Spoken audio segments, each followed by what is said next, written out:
এই চেয়ারম্যান কাকু আর বিয়ে করছি মাত্র 3 দিন হয়েছে। এই 3 দিনের ভিতরে আর বাপে কেন না শাশুড়িরে করে বিয়ে বিয়ে। ये सब क्या देखना पड़ रहा है? কোয়াল লাত্তি মারি আই তোর কাছে ভাত খাবার চাইনি, নিজে ইনকাম করে নিজে চলি, তোর কাছে আমি চাই না। খাবার তা থালা দিন বেয়া তো পাইছিস জানি, আলতু ফালতু কথা বলস। কিও বাতন ভাই কামটা করলে কি?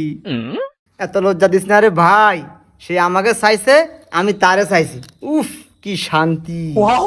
এটাও কি সম্ভব চেয়ারম্যান কাকু? আর বাপে যদি আর হলিরে বিয়ে করে তার বউ আর বাপের মান্য হয়ে গেল না, আর আই তো আর বাপের হোলা আসি, তখন আমরা বউ জামাই বাইবে নিয়ে গেলাম না। তাহলে তো সম্পর্কের মধ্যে ক্যাসাল বাজি গেছে। এ সাপু একটু মানাইছে নাই লস না রে বাবা? কেমনে মানায় নিম কাকা?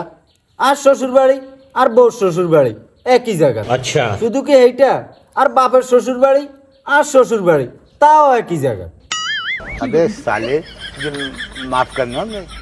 আচ্ছা চেয়ারম্যান কাকা, আজ যদি হোলা মান্য হয় তো আর বাপের কি নানা কইব না দাদা কইব?